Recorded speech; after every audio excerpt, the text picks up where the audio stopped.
Papa mummy के लिए best Best gift. कारवा मिनी। Mini.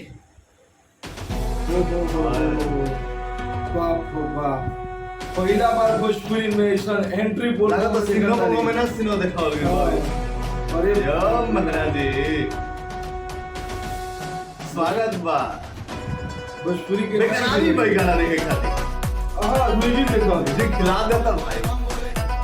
लॉकी विश्वकर्मा देखा हाँ तिरछुल में से ढका था ये मन में जोगिया के जोक जगा के अजना चंगे चिलम चढ़ा क्या लाइन बम मंडल जी। करना पड़ेगा इसी बारे में भोजपुरी के वाह, अरे बाबा के बूटी है काला हाँ नया लोग मन में जोगिया के जोक भाई जगा लोकेशन चेंज हो गई। अजना चंगे चिलम चढ़ा के ओहो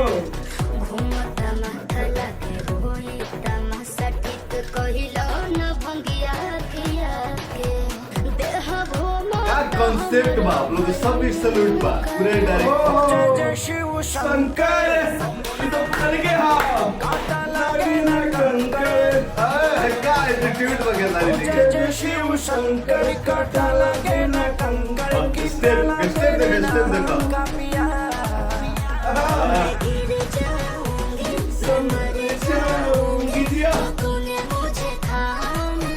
क्या लाइन बा, वाओ हिंदी में बा पूरा। पूरे पूरे गाना है जयश्री सर का पुराना गाना हाँ गजब गजब गजब कॉन्सेप्ट बा, शब्द कम पड़ा था। अब सबको ये काम करती, चाहे आप कोरियोग्राफर अरे मैं कई बार शंकर जी में बालों खोजे दाम लगे था स्परवा जी सैल्यूट बा। का जाने का होई आजू के दिनमा बाटे अब शिव ही सहारा हो थिर के कदम बाटे गजबे उमंग में वैसन करी हो ना फिर दोबारा हो कितना भीड़ भाई देखो ना बैकग्राउंड में इतना लोग।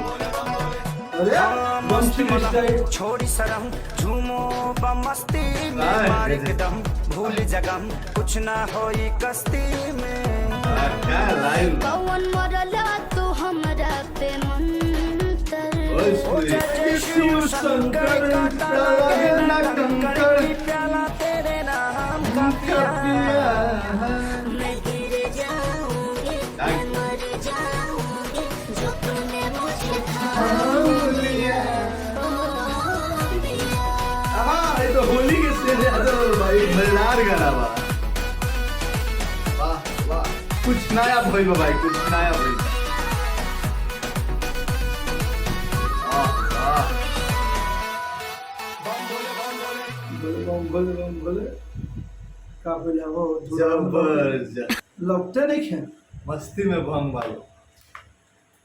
अच्छा हम एक पहले पूछल जाता नहीं ये टीम के जितना भी डायरेक्टर प्रोड्यूसर सब कोई बाल ये भीड़वा जुटैले का राज बा भाई हर गाना में 100-200 आदमी में शंकर जी पर इससे जो गाली रहा ओरिजिनलिटी फील हो। हां ये बात सही कहा ठीक रहा ये तरह का दिन अतने जोन अब तक हमने के भोजपुरी में गाना बनत रहन और जोन अब बनेला इहे अतने अंतर बा कि कुछ कॉमन सेंस नाम के भी चीज होला स्टोरी देखाओ तो घर में कहीं भी खड़ा कर देता कुछ पहले ये रहते रहे। अब कॉमन सेंस नाम के भी चीज भी डायरेक्शन में नजर आ रहा है। भाई क्या चीज देखाओ ना ना अब ये सब वीडियो जब कहीं अवार्ड देवे कोई तो जाई तो लोग देखी ये कि का गलती ये है सब फिल्माओ गिर बाकी ना एमे का फिल्म देखाओ तो भाई भक्त के भीड़ लगा बस सब कोई के मन में भक्ति झूमल बा अपन गाजा मारत रह मतलब सब कोई मगन में भोले के बाद हमारा तो भाई सब कुछ अच्छा उससे बढ़िया अच्छा हम 4-5 लोग शंकर जी लोग वही में जो आ गए ना भीड़ में हम वो खोजत नहीं कि कहां एक बात जोन ना खंजला के विश्वास पे खरा उतरल जोन गाना टीचर देखले रहे आ जतना ई गाना के बारे में कहल गई ना वैसे तो भोजपुरी में बहुत कुछ कहल जाला। पहला बार कोनो भोजपुरी बोलबम सॉन्ग में या भक्ति सॉन्ग में ऐसे हमने की एंट्री देखे के मिला ऐसा एंट्री इतना बजट और इतना टाइम इतना मेहनत कइल गई। पहला भोजपुरी में भक्ति पहला ही ऐसा गाना बाटे जोन की बोलबम सॉन्ग बाटे बोलबम ही सॉन्ग है पूरा भक्ति का आता नहीं यार ऐसे कोनो भक्ति सॉन्ग ना जबरदस्त गाना बा काफी यूनिक बनावल वैसा कुल गाना मतलब समझे नहीं हिंदी लेवल में आवेला। वारिस भोजपुरी हाँ हिना खान है ये मैं तुमसे बहुत प्यार करती हूँ लेकिन मुझसे ज्यादा नहीं। उससे ज्यादा नहीं कहाँ बड़े यार ये सेट लगावल बा एकदम आहा आहा एंट्री हो गई। जोड़ी बहुत मस्त लग रहा बा। भगवान करे कि बॉलीवुड में जोड़ी हिट हो जाए।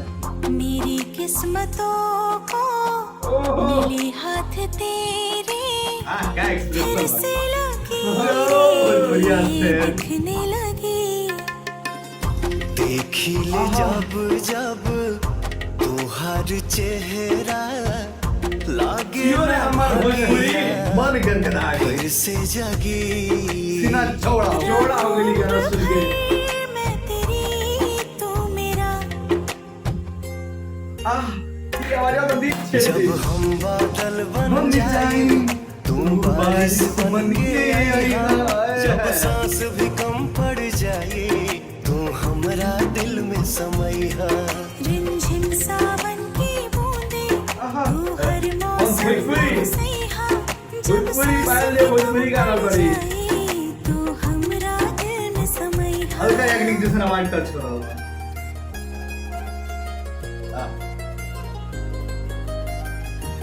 मतलब बेसिकली ज्यादा वीडियो पर नहीं खेती करिए लेकिन एकरा ओहो, के खड़ा हो गेले बैठल जाइबे रानी मेरा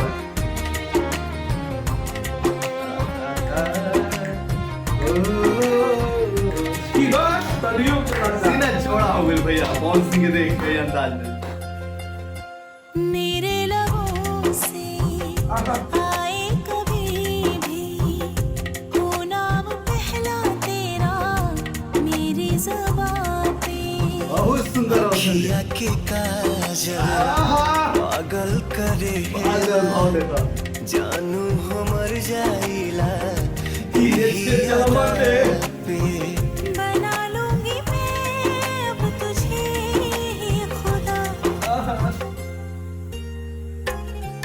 जब हम बादल बन जाए तुम बारिश बन के आईहा जब सांस भी कम पड़ जाए तू हमरा दिल में समा बहुत सी की पर्सनालिटी अच्छा बन गई सावन की बूंदे आहा तू हर मौसम बरसैहा जब सांस भी कम पड़ जाए तू हमरा दिल में समैहा